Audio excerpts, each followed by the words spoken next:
Dans cette deuxième émission, nous allons davantage nous intéresser aux passions. Passion de l'Église catholique, passion des Antilles, notamment des anti-juifs, mais nous verrons également la complexité des rapports entre la France libre et la France de Vichy. Bref, nous vous proposons encore une fois de sortir du manichéisme. Henri Amorou, bonjour. Bonjour. La troisième partie de votre ouvrage débute par l'hommage de Maurice Schumann aux prêtres français. L'Église de France, dites-vous, est effrayée par le communisme, elle n'est absolument pas séduite par le nazisme. On peut certes parler d'une collaboration de l'Église au régime de Vichy, mais même cette collaboration est une collaboration, dites-vous, qui a évolué. Mais bien sûr, si on ne comprend pas l'évolution, c'est pas compliqué l'histoire. Vous écrivez 4 lignes, 1 ligne par année, et vous avez toute l'histoire. Seulement, c'est pas comme ça que les choses se passent. L'Église a évolué considérablement, et si Maurice Schumann rend hommage à l'Église, c'est l'Église de 1944, c'est pas l'Église de 1940. L'Église de 1944, qui serait d'ailleurs pas très courageuse en 1945, car aucun des prélats, aucun de ceux qui avaient balancé l'encensoir sous le nez du maréchal Pétain n'est venu témoigner au procès. 1940, le maréchal Pétain n'est pas du tout un homme profondément religieux. C'était un catholique de conviction, de naissance, d'éducation, d'habitude, mais pas tellement religieux. Le général de Gaulle, au contraire, j'ai l'impression est profondément, je crois, profondément croyant. Le maréchal Pétain, croyant d'habitude. Et en 40, l'Église, qui avait une influence qu'elle n'a pas aujourd'hui. L'Église catholique avait une influence considérable, et d'autant plus considérable qu'il n'y avait plus d'adversaires. Et que, les églises étaient pleines, comme après toutes les défaites. Car toutes les défaites renvoient à des sentiments religieux. Toutes les défaites renvoient à une foi abandonnée, ou à une foi même inexistante, dans tous les pays du monde. Comme en 1870. Mais en 70, en Russie, après les premières défaites de l'armée soviétique, Staline libère des camps du Goulag, libère du Goulag les popes, et les envoie prêcher la défense de la Sainte Russie. Alors, les églises sont pleines, et en 1940, en mai 40, en juin 40, on va faire des processions qui sauver la France au nom du Sacré-Cœur, qui vont être suivies par un gouvernement où il y avait beaucoup plus d'athées et de francs-maçons que de catholiques, mais beaucoup plus. Mais ils se disent, après tout, si ça fait pas de mal, ça peut faire du bien. C'est un problème de psychologie. La psychologie des fous, la psychologie des masses. La défaite. C'est ça le problème essentiel. Il n'y a plus d'opposition. C'est un pouvoir totalitaire, total, qui n'admet pas l'opposition, et ça met au pouvoir des gens qui étaient des catholiques, essentiellement. Des hommes qui étaient catholiques, et l'Église, et qui vont offrir à l'Église une occasion extraordinaire de revanche sur quoi ? Sur la période 1876 et la suite. Quand j'ai mis mon titre « Les racines des passions », c'est à ces passions que je pensais, à ces passions religieuses et anti-religieuses qui ont joué un rôle considérable. Il faut savoir que, évidemment, nous avons célébré, fêté, et l'Académie des sciences morales et politiques s'y est associée largement, il y a même été associé d'une façon très importante, le centenaire de la loi de 1905. Aujourd'hui, les passions sont apaisées en ce qui concerne cette loi, qui a d'ailleurs été amendée, améliorée, changée au fil des années. Mais ce n'est pas vrai en 1940, c'est ce que j'ai voulu faire comprendre. Parce que, en 1876, la victoire de la gauche, le départ du maréchal MacMahon, la victoire de la gauche radicale socialiste et franc-maçonne, fait que, de 1876 à 1914, pas un seul ministre ne sera catholique. Dans une France où, si l'on prend la population et pas simplement les hommes qui étaient les seuls à voter, je le rappelle au passage, puisque les femmes ne pourront voter qu'en 1945, mais si on prend les hommes et les femmes, c'est la population française était majoritairement catholique. Vous avez, parce que c'est le problème, vous le savez bien, vous êtes historien, du balancier, des chocs en retour, l'Église catholique en ayant trop fait, ayant été l'Église du pouvoir, Puis la Révolution, puis Napoléon veut la mettre à son service, puis les choses. Mais bref, c'était l'église du pouvoir, et sous Napoléon III, et même après en 1870, 71, 72, c'est l'église qui est au service du pouvoir. Toute action amène une réaction, et la réaction va être très vive, très grande, très vive. Donc, vous avez tous des hommes qui s'appellent Jules Ferry, qui s'appellent Combes, qui s'appellent Jules Simon. Aujourd'hui, quand les gosses vont au lycée Jules Ferry, ils savent même pas ce qu'a fait Jules Ferry. Ils savent pas que cet homme qui, par ailleurs, a beaucoup fait pour l'école laïque et obligatoire, naturellement, que Combes, c'était des gens qui tenaient un discours d'une violence dont nous n'avons aucune idée aujourd'hui.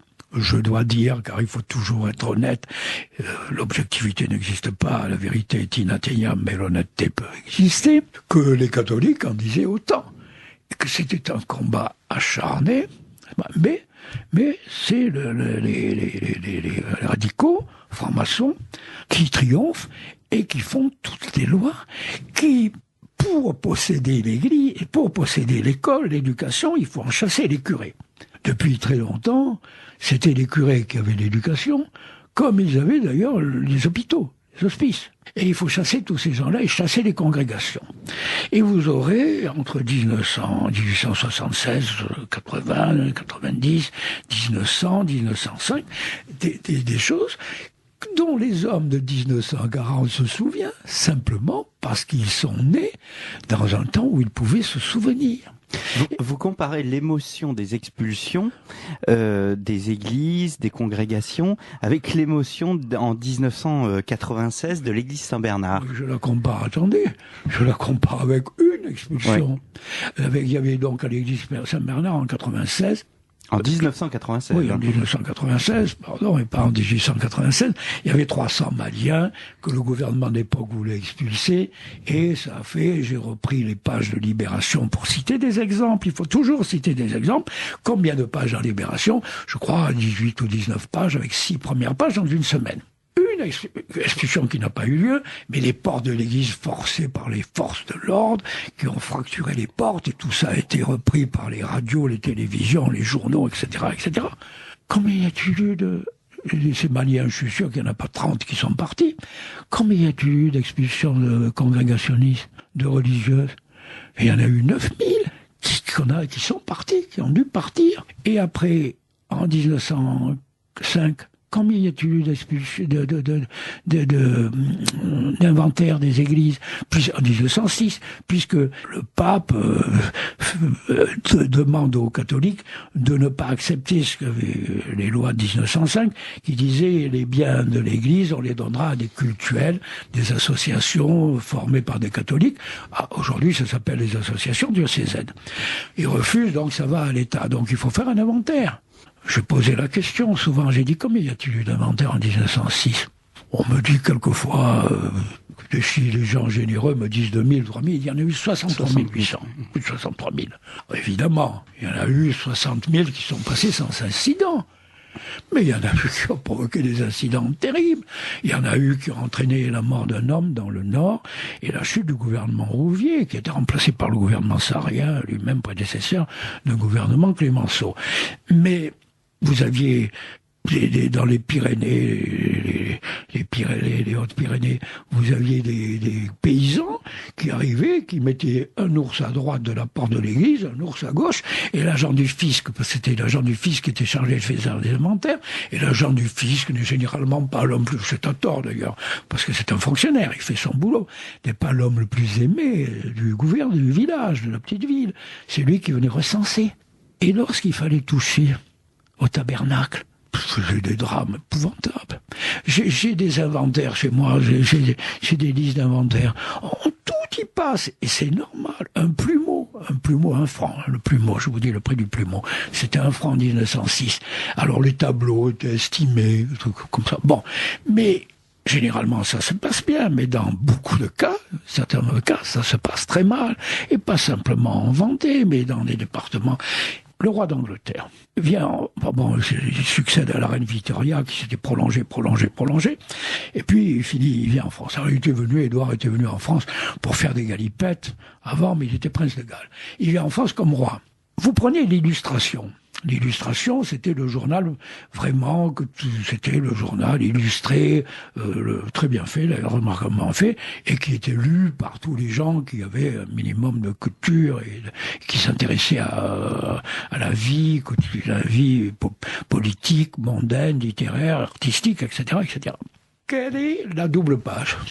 Quelle est la double page? C'est pas la visite du roi d'Angleterre. Pas la visite du roi d'Angleterre, c'est l'expulsion des Chartreux, de la Grande Chartreuse. Et vous voyez, sur la double page, une photo, parce que la photo existait, une photo, où on voit des moines, ils étaient 27 les Chartreux, en prière, ils étaient restés en prière, la foule des paysans était descendue de la montagne. Pourquoi? Parce qu'ils vivaient, les Chartreux, ils travaillaient avec les Chartreux, ils les connaissaient. Bon, et puis, il y a des soldats, il y avait des fantassins, il y avait des gendarmes, il y avait des sapeurs mineurs pour forcer les portes, et les moines attendent, là, ils sont là dans leur chapelle, et on vient les tirer, et on les voit, le dessin les représente, tenus à droite et tenus bras droit et bras gauche, chacun par 2 gendarmes. J'aime autant vous dire que les gens n'ont pas oublié ça. Donc 1940 est vraiment une revanche. Mais naturellement, c'est une revanche. Vous prenez les bulletins diocésains. Je suis allé il y a longtemps, quand j'écrivais La vie des Français sous l'occupation, il y a longtemps, je suis allé rechercher à Versailles où il se trouvent les bulletins diocésains de 1940-41. Il n'y a rien du tout contre les Juifs. J'ai été le premier à ouvrir la ficelle qui était sèche, qui partait en poussière presque. Il n'y a rien contre les Juifs. En revanche, contre la maçonnerie, mais l'hommage rendu au maréchal Pétain, les applaudissements, les Saint-Philippe, mon Dieu, les coups d'encensoir, des déclarations extraordinaires, c'était l'entrée à Jérusalem.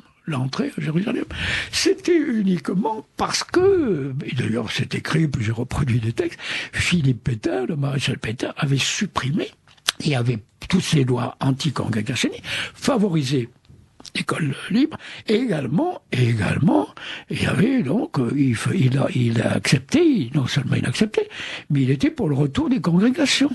Il y a aussi autre chose. Alors on parle évidemment avec raison beaucoup de l'affaire Dreyfus, mais on parle très peu de l'affaire des fiches. L'affaire des fiches qui est également engloutie dans la mémoire historique par des historiens qui ne font pas leur travail. Car si vous parlez d'une chose, il faut parler d'autre chose également. Parlez de tout ce qui a eu une influence et une importance à l'époque dont vous parlez. Et ne faites pas l'impasse. Et ne gardez pas une chose, parce que ça vous fait plaisir de justifier vos positions d'aujourd'hui à travers l'histoire d'hier. Et l'affaire des fiches. Qu'est-ce que c'est que l'affaire des fiches? L'affaire des fiches, c'est la mise en fiche par le général André, qui était ministre de la guerre de Combes, de toute l'armée française, de tous les officiers de l'armée française. Avec, pour résultat, il avait 2 fichiers. Un qui s'appelait Corinthe, et l'autre Carthage. Corinthe, c'est la ville des purs, des gens admirables, etc. Et Carthage, bon, vous connaissez la fameuse formule de l'Index Cardojo. Bon, Carthage, c'était la ville que les Romains voulaient détruire, qu'il fallait détruire. C'était la ville qu'il fallait détruire. À Carthage, c'était les mauvais. Souvent comme ça, le manichéisme, vous avez les bons et les mauvais. Ça simplifie. Alors les mauvais, il fallait les retarder dans leur avancement. Parce qu'ils étaient catholiques. Parce qu'ils allaient à la messe. Et alors, comment pouvait-on le savoir? On le sait. Le général André, d'abord, a des renseignements personnels, des amitiés, des choses qui n'étaient pas francs-maçons, lui. Et après, on le sait, lorsque la franc-maçonnerie vient proposer au général André de l'aider dans ce travail d'épuration. Et il est vrai que la majorité des officiers étaient catholiques, il est vrai qu'il y en avait beaucoup qui étaient monarchistes, mais au service de la République. Ils vont pas trahir, ils vont servir la République, mais ils sont de tradition monarchiste, d'éducation monarchiste. Et donc, on va retarder les gens dans leur avancement. Et l'histoire ne se serait pas sue s'il n'y avait pas eu un traître, une trahison, si un nommé Bidegain, qui était au Grand Orient, n'avait pas un jour apporté à des journalistes d'opposition, de droite, à des hommes politiques, plus exactement de droite, Guillaume de Villeneuve, n'avait pas apporté des fiches en leur vendant, en leur disant voilà ce que nous faisons. À ce moment-là, évidemment, la presse s'en est emparée. Il y a eu interpellation, le général André a failli d'abord nier, et puis il a donné sa démission, et Combes est parti là-dessus. Mais l'affaire des fiches, vous comprenez bien qu'il y avait des gens qui étaient vivants en 40, qui avaient été fichés, évidemment, comme capitaine.